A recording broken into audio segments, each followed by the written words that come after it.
Hi there, and thanks for joining us at this time as a journey through Africa's model city really takes a busy dimension. Yes, Lagos is definitely on the move at this time, and you have to drift along with it in a grand style. All right, today offers new insights into our expedition through life, and no matter what you do, always think of this day as a fresh start, and then you can positively position yourself for great opportunities that lie ahead. Today is the very last day in the month of February, which is the second month, and if you are still wondered, or you're still wondering, or perhaps you're weighed down by disappointments of yesterday, never mind.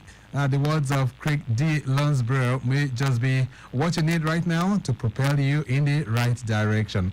He says, starting over is an acceptance of a past we can't change, an unrelenting conviction that the future can be different, and the stubborn wisdom to use the past in making the future what the past was not. End of quote. And with these words, I welcome you to Maritime Today, your gateway into the maritime industry. Wednesdays 9:15 and Saturdays 10:15, your frequency of attraction and passion comes alive with the latest gist in the maritime industry, which is the gold mine of the Nigerian economy. The whole idea behind this lofty initiative is to stimulate discourse that would foster 360 degrees development of the maritime industry. Maritime Today is brought to you by the Nigerian Shippers Council, the economic regulator of the ports. So nice to have you join us at this time. My name is Victor Oteri.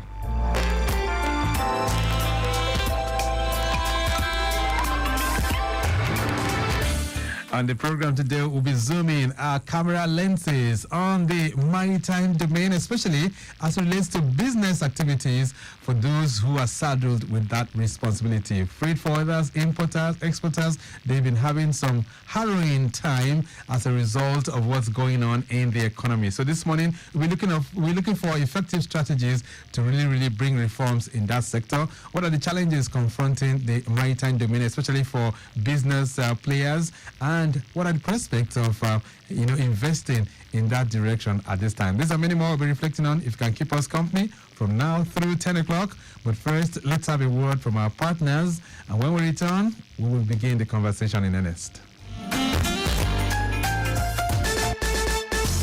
Nigerian Shippers Council, they to serve you well. No matter the problem, we go solve it for you. Yes, so the Nigerian Shippers Council, they feel a parole now for every level. And as our goods, they move from port A, go enter port B, with a measure within the need.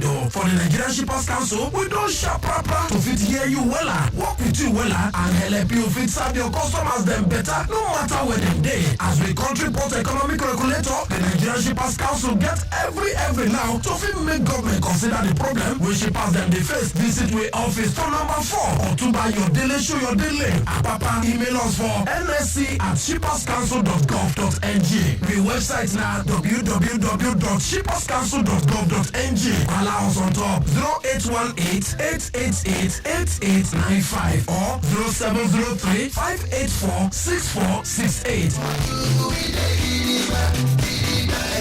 Nigerian Shippers Council with a meeting for the port of the land.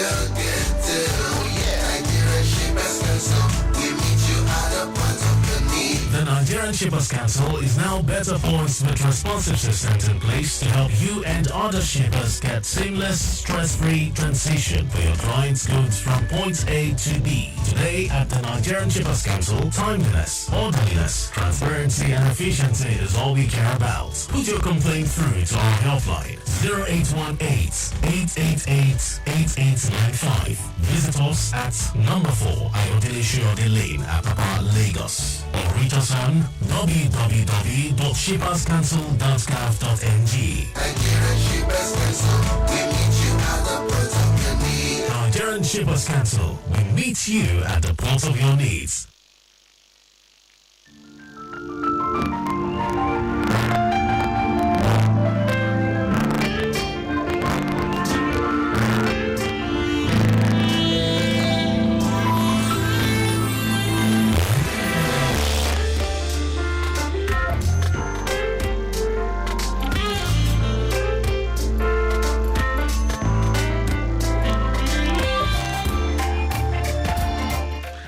Maritime Today on Lagos Traffic Radio 96.1 FM.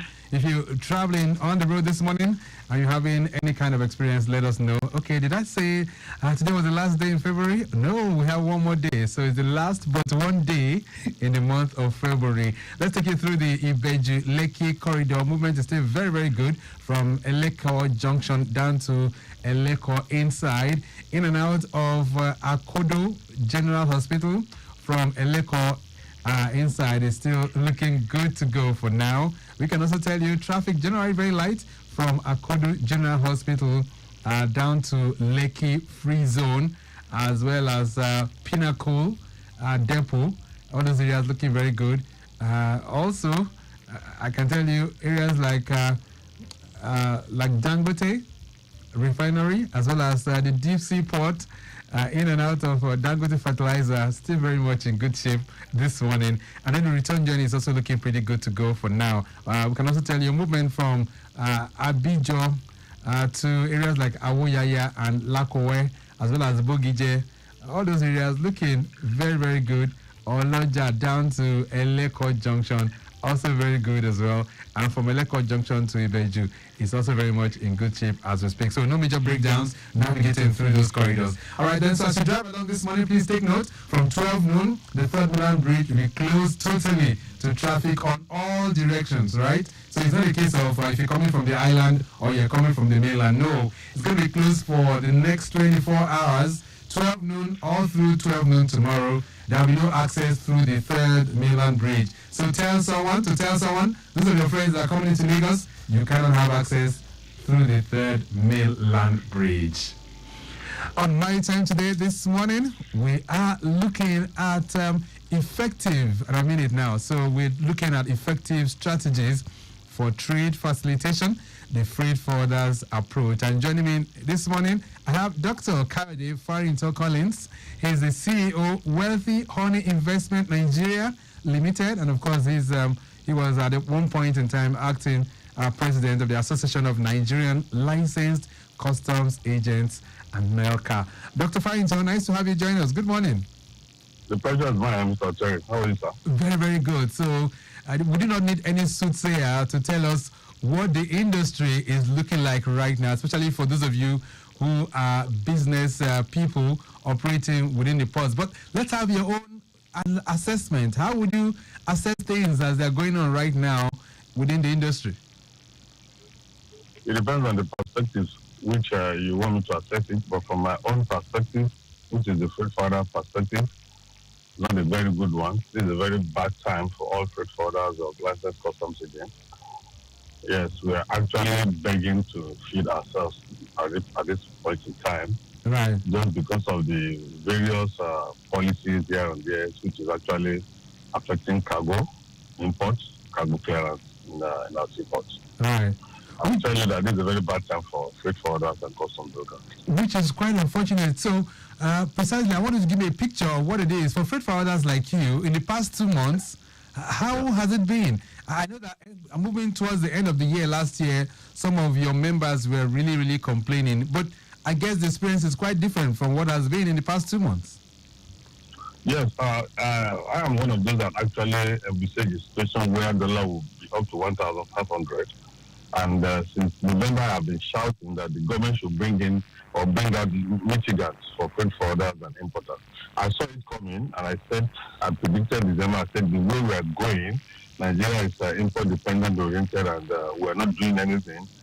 Courtesy of those who are even holding the dollars here and there, that we are likely to reach 1,500. But nobody took me serious.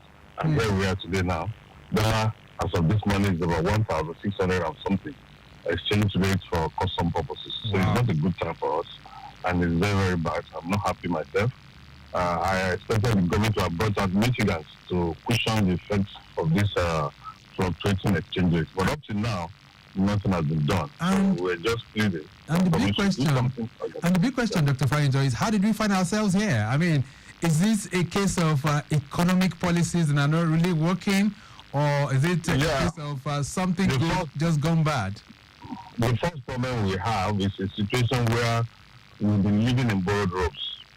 But now we have been given our ropes, and it now looks as if it's not fitted. and is not suited in us, and that's why we have this problem. And also the fact that the economic policy formulators did not look front and envisage a situation where this will happen. Nobody knew last year that there was going to be a conflict in the Middle East, and nobody knew so we take a turnaround and start. And to bring in this consignment now, we are burning more bunkers. Nobody envisaged this, and that is why economic speculators do a lot of wonders to assist the government. And say, in case this happens, how do we go about it? And we have also, I saw it coming because I know that the way we are going, we are driving at a supersonic speed, and that will not help our economy. I saw it coming, and I expected the government to have brought out mitigants. Like, how do we cushion the effect of what is happening? The first problem we had was a situation where they slammed levy on used vehicle. I shouted, nobody listened, that bringing or slamming levy on used vehicle is not going to help our economy, and it's going to send a lot of people out of business. Nobody seems to be listening. I also saw a situation where dollar will go to 1,500. We advised that government, in view of this now, bring out the mitigant that you say you want to give to importers.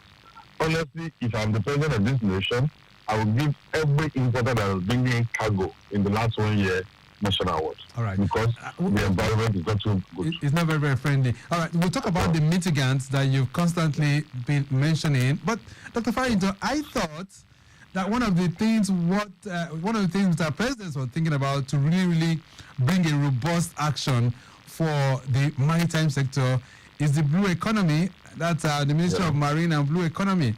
So how come all of this is playing out, and it appears it is the Ministry of Finance that is dictating things rather than a seamless exchange between those two ministries? What's going on?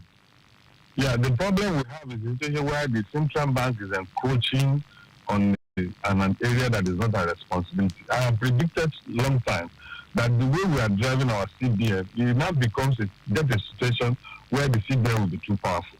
We have two kinds of policies. We have fiscal policies, we have monetary policy. Yeah, we expected the CBN to be concerned with the monetary policy. The situation where they are now deviating into fiscal policy vis-a-vis slamming some commodity that not prohibited on foreign restriction is not helping the economy, and that is where how we get to this place now. So, and unfortunately, I have predicted that let us have a tripartite meeting that will bring in custom, bring in the CBN itself, and with the custom broker, let us look ourselves in the face and say, this is what you are doing that is not good, this is the way you can do about it. But unfortunately, we're in an era where everybody thinks they know it all, and that's why we meet ourselves here. It's very bad. Which is kind of unfortunate. So, are we seeing a situation where the Ministry of Marine and Blue Economy is now a toothless bulldog? Is that the scenario? Not that scenario for now, but Ministry of Marine and the Blue Economy is like a cub. We have a lion, we have a cub. What can a cub do? One, we have lions and lioness there and there. It is a ministry that must still be, pampered, put on the foothold. As I talk to you now, the Ministry of Blue Economy cannot say specifically which directorate belongs to her. You have a situation where we have overlapping function. Some departments are answerable to Ministry of Blue Economy. They are also answerable to Ministry of Transportation. That's not too good. Before the creation, we have expected the delineation. I'm one of those that actually advocated that let us have a Ministry of Blue Economy. After the creation of the Blue Economy, nobody seems to be listening again. How we are going to generate the revenue we are actually proposing. Nobody is even inviting us. The gold is still under the water, untapped. And that is why you see it's unfortunate this part of the world. I don't know how to describe it. But what I can tell you is that it is not as if the blue economy cannot do well. It can do better than the way it is now. But we need to have what is called a town hall meeting, give idea, stakeholders will now say, okay, this is our opinion if you want this economy to move. And before you know it, the ministry will start finding its foothold. But for now, the ministry is swimming a very deep water. And I've not found its level. Let's look through what you said earlier on about the business environment right now at the port. Give us an idea. What does it take really to clear a consignment right now for any of you who are freight forwarders? I heard the figures are not very friendly at all. Anyone who's trying to clear a 20-foot container or perhaps a 40-foot container, what does it look like in terms of figures right now? I have a 1 by 20 footer container last week having 5% items, and by the time I applied for PAR, the pre-arrival assessment report given to me by Nigerian Customs Service amounted to 9 million naira. Meaning that for a 20-foot container. For a 20-foot container. So meaning that if I'm going to clear that consignment, it cannot cost less than 50 million because there are other charges that will be paid. That 9 million naira is just the duty alone.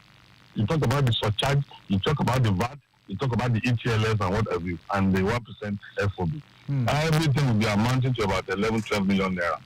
So by the time you now add shipping company charges, which is about 400,000, terminal operator charges about 350 or 400,000, and you look at the truck and the various examination money here and there, and if it is a sun-regulated item, you are expected to get a sun card for at 350,000 naira, and even after that, you still pay some additional charges to the Standard Organization of Nigeria. At the end of the day, it cannot be less than 50 million naira for a 1 by 40 footer container, which ordinarily will have brought in 2 by 40 footer container in the last 2 years. Which is a very, very big haul for those of you. It is a very big one, and that's why I say, if I were the president of this country, the various importers that are still bringing cargoes to this nation deserve to be given GCFR. All right. I'm sure that maybe these are narratives that also can be considered, but for most of your members, the freight forwarders, those who are doing business at the ports right now, the mood and the things we're getting right, the feelers we're getting right now, that most of them are getting out of business. Talk to me. Is that the case? Yes, we have a situation where about 57.6% from my inquiry and investigation have actually left the job. Some are riding Okada. Some have gone back to the work they learned when they were young. Some have japa, and so we have about 57.8% who have actually left the profession. And the implication of all of and the implication of all of this, Dr. Farrington, please, I need you to put it in proper perspective. When you get to the ports now, is it still a beehive of activities, or are things shifting? No. If you visit the port now, the port is like the area of Abacha, when they introduced PIDA, Professional Import Duty Administrator. So we have a station where you can even play football in some of the terminals. And unfortunately, the terminal operators are running, they are running costs on a daily basis, gas there and there. So they not behave for itself, but we have a station where everything now has actually gone down. No activity at all. And our importation has declined by about 46.something%. So it's very bad. And I think the station where it's going to be more than that, the importation of vehicles has dropped about 65% now. And unfortunately, the government is not looking at that end. That is actually increasing the level of crime rates in our society. Right. It's very, very unfortunate. And for those who listen to us right now, I'm sure there'll be diversion of cargo from our ports. Is that the way that has been happening in the last 4 months. We have a situation where cargoes are not diverted to neighboring countries, Cotonou and Ivory Coast. In fact, as of last year, I'm doing a project. I'm looking at the project cargoes that actually bat on our seaports, be it Eastern Port or Western Port. And I give it to you that generally now, 45% of our project cargoes are not taken to neighboring countries and being smuggled through unapproved routes into the country. And that is the height of it. All right, then Lagos Traffic Radio 96.1 FM. We're looking at effective strategies for trade facilitation, the freight forwarders approach. Dr. Kayode Farrington Collins is CEO, Wealthy Honey Investment Nigeria Limited. Of course, he's also a prominent chieftain of the Association of Nigerian Licensed Customs Agents in Nigeria here. We're going to take a short break right now. When we return, we hear his thoughts. What are the solutions? Now that we find ourselves in this quagmire, is there a way out? All right, Dr. Farrington seems to have some very, very drastic ideas on what can be done. We'll hear from him and also hear from you too. If you are a player in that sector, what do you think we need to do urgently right now to revive business and keep the economy booming once again? These are many more questions we'll try to answer, but a brief break, we'll be back.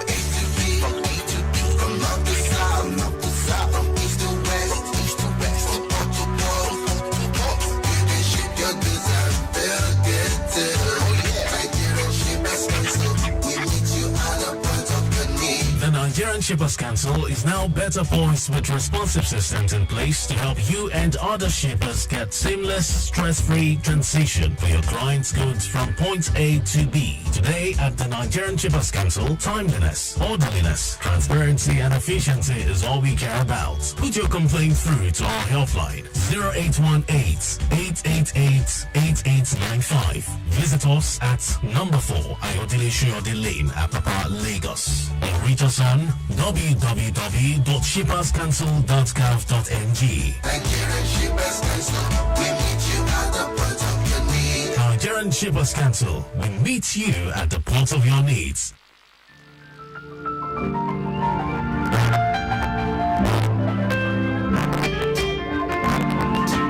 Lagos Traffic Radio 96.1 FM. My Time Today is the program, and we're looking at effective strategies for trade facilitation, the freight forwarders approach. Dr. Kaide Farrington Collins is taking us to the classroom this beautiful morning. Traffic update from the Mushin corridor. We can tell you movement from Bolade to Kappa is still appreciably good as we speak right now. Kappa to Ujuwe is also looking very good as well. Ujuwe proceeding through most of the locations there is also very, very good. Through Isola Road down to Daliko Bridge, not bad at all. And then the return journey from Daliko down to Ujuwe is not bad too. It's still looking very, very good.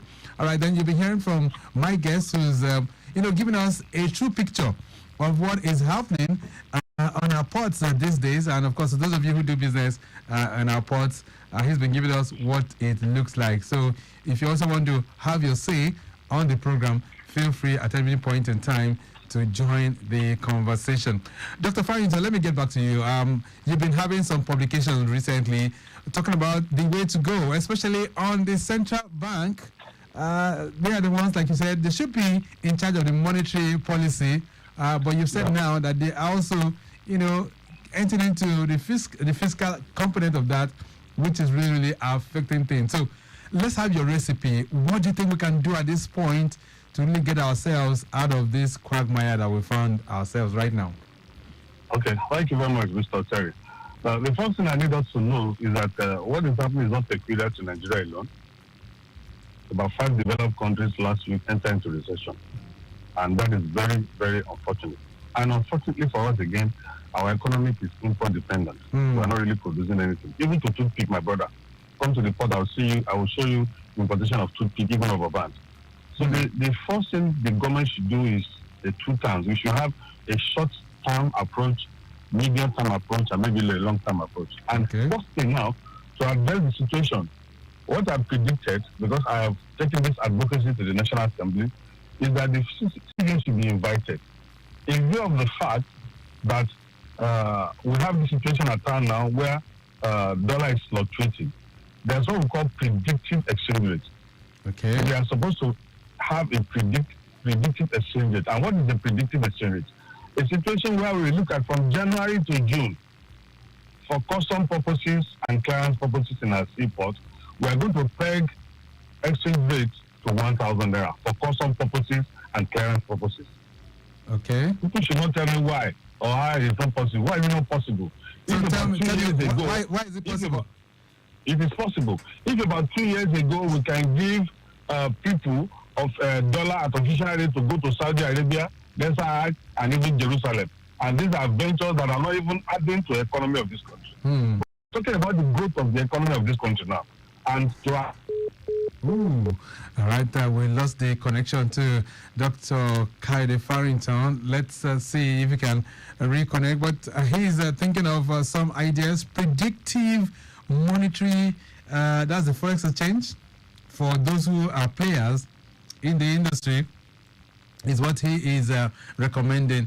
We'll try and see how we can still reconnect with him, get that as well. But the review of the Lagos-Abeokuta corridor, flow of traffic along Lagos-Abeokuta Expressway from Iyano-Dokpemu down to Ikeja along, still looking good. Busy a little bit by National, but moving much faster right now. Dr. Farrington, are you there? yes, I'm here. Okay, good. So you were saying that we need a predictive exchange rate. a reduced exchange so that the trading community will know that if I'm going to, because we are talking about commerce. It is not Oshodi where you buy and sell, and whatever you buy immediately comes to Nigeria. If I go to China now and I purchase anything, it may not come to Nigeria until in the next 60 days. So we should envisage that and put that into consideration. So that's why we need a predictive exchange rate. For import purposes and for the trading community, Nigeria will be using 1,000 naira as our exchange rate between now and June ending. Okay. By the second week of June ending, we will have known how naira is faring.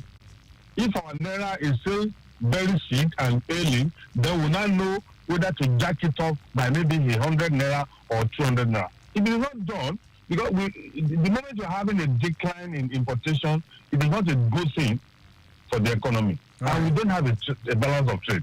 So that is the first thing that the government should do. Okay. And not this solution that they are bringing in, that it is whatever your exchange rate was at the time you open the form M. That is not even a privilege. It is the right of the importer. Right, but let me just come in at this point. Dr. Faito, but I think that's a better cry from what we had before now, where they are being judged based on the rate at the time they are applying. I mean, don't you think it's much better with that kind of it's not better because it looks as if we are considering one part of importation and not considering the other part. Okay, if you look at that one, it is not even covering the side of the vehicles. Of new vehicles, because these ones not attract from them. And as at the time CBN did that release on Friday, from now it's 1,400 for exchange on Friday. As of this morning now, it's about $1,600. So whether you like it or not, you see a fluctuation and increase on duty of duties, vehicles being cleared in that import. And that is why we need this predictive exchange rate for custom purposes. It cuts across all boards and it affects categories of cargo. That's the first thing. The other thing that the government should do is the fact that Form M has not added value to clearance purposes. Why do you say that? It has not really added value. What am I talking about? If I'm going to bring in any consignment from China now, what I do is to source for my dollar in the black market or wherever market I go, and I've already gone abroad to buy my product and it's on its way. But because I want to clear it now, we are making Form M a mandatory document. And that is not ideal. Okay. We can see for cargoes that are valued for foreign exchange, we can make Form M a document that is compulsory. Okay, so in your thought, do you think Form M should be abolished? Yes, that's what I'm saying. It should be abolished for cargoes that are not valid for foreign exchange. Because it's slowing down cargo clearance, it is not assisting us, it's even putting in the hand of the commercial bank boys that can do anything with you. If you want to open Form M before now, you are their mercy. Bribery and corruption, they ambush you to collect money from you. So the second thing we should do is to abrogate Form M. And above all, to save the situation and look at the restlessness of our youth, government should quickly do something. The first thing is that let the importation of vehicle be increased from 12 years to 15 years. Because if you leave it at 12 years that it is now, it means that the 2014 or thereabout vehicle is legitimately allowed into this country. I am riding a 2009 Highlander. Right. And at the time I bought my Highlander, it was about 7 million then. As I talk to you now, 2009 Highlander is 50 million. How many of our youth can afford this? Afford that. How many of the young graduates who are doing Uber that can afford this? So the government should look in one and say, okay, let us bend backward and increase the level of vehicles legitimately allowed to 15 years. That will take us backward and it will be able to accommodate some vehicles, some kinds of vehicles that the youth will be using for Uber. All right. Above all, we should also look at the 7% port levy that the government is collecting. It was called an accident levy, which has been collected in the last 3 decades. What value has this levy added? To cushion the effect of the fluctuation exchange rate, and as a mitigant, government should also suspend the collection of 7% port levy for now. Okay, 7% port levy should be suspended. Yes. So above all, legal notice party is the law. There's what we call rebate on vehicles. Okay. If I bring in a 2012 vehicle and somebody who brings in a 2016 vehicle, there's what we call wear and tear. The law allows the rebate to be applied on this vessel. This rebate has not been really applied. And you see a situation where Nigerians are the masters of duty collection. Custom just had their duty at will because they want to collect the duty, and you cannot really blame them because the government on the other side is also giving them targets. So we should not implement the legal notice that talks about rebate, which is wear and tear, as per the year you imported. And finally, we should look at incentives for custom brokers. Incentives. All right, just a second. Before you talk about that incentives, some people are putting their calls through. You can also do that 08099120777. There's a message here for you. It says, "Good morning, Traffic Radio. I really want to thank your station for bringing your guests this morning. I think the federal government is only concerned with revenue generation without considering the harsh economic environment. I think a drastic change is needed." That's Fola from Ikea. Fola, thank you so much for that. So you're saying that there should be incentives for customs agents? Custom broker. Yes. Brokers, okay. Yes. In what way? In what form? Okay, thank you. I wrote a book 2007 and I said, who am I? I'm a trade facilitator. The government has been making a mistake. Just a second, let's take this call. Hello there. Hello, good morning, Victor. Good morning. Yeah, you have Ambassador Musba here from Michigan. All right, Ambassador Musba, go ahead. Yes, good morning. Yeah. I listened to you very well. And I will just ask you one question. What makes it so different, Nigerian port and other ports, especially in Nigeria? In Benin, you want to clear your goods there. You didn't even make it contact with anybody. Right. You go online and do everything. And before you know it, your goods is ready for clearing. Why is it not difficult in Nigeria here, where we have from custom to the police manual. Before you know it, you've been exploited. And I could remember when President Bola met you, that when he's not campaigning, we talk so much about this sport that he's going to make everything online. This is a very easy way to clear. Right. Why now? Okay. All right. Barriers is broken in our port. Thank you. Why is it so difficult? What is the difference? Thank you. All right, thank you so much, Musbao from Mushi.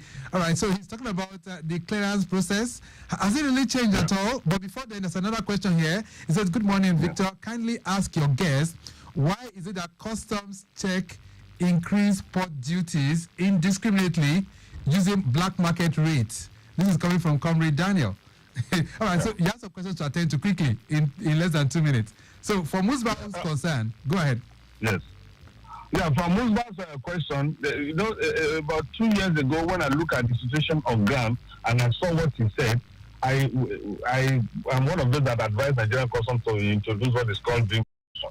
Okay. Because I traveled to Ghana, a situation where if you have a vehicle in Ghana, the moment you input your bill into their custom service, it gives you the duty that you are supposed to pay.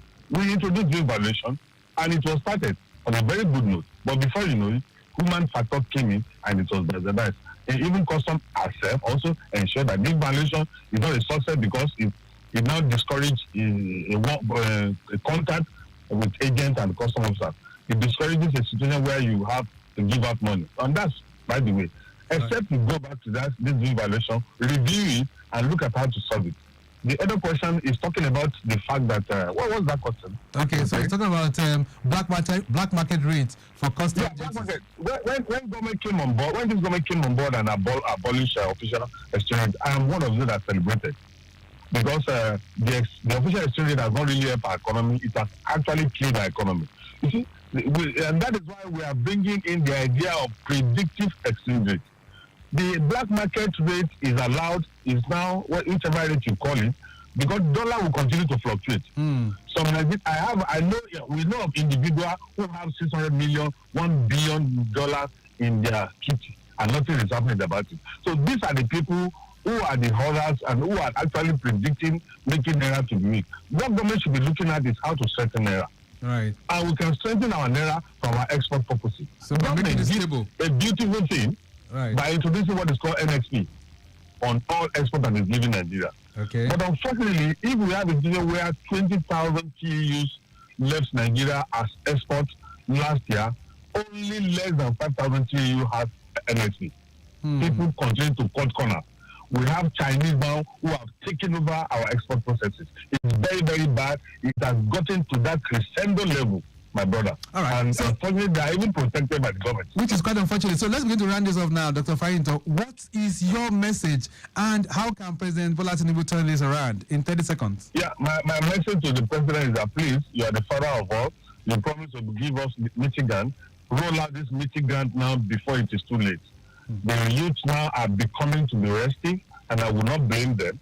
The moment you roll out this Michigan and we have a predictive exchange rate, you see a situation where our port will be rosy again. There will be youth job for the youth, and it will reduce the level of crime in our society. All right, Please, we should not allow this country to deteriorate. Okay, then. So we'll leave it at that for now. It's nice having you, Dr. Kaide Farinto, joining us on the program this morning.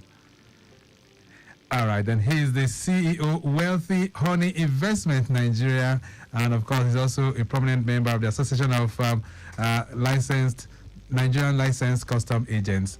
Okay, then, so we have to go. The program has been produced by Mike James. I say big thank you to Rebecca Adamu, who's Assistant Director of Public Relations for the Nigerian Shippers Council, not forgetting the Executive Secretary himself and others. We appreciate all of you who are also joining the conversation this morning. Our social media team, not forgetting our Executive Producer, Tayo Akonle. My name is Victor Oteri. Have a splendid day. I'm out. Stay very much within. Bye. Nigerian shippers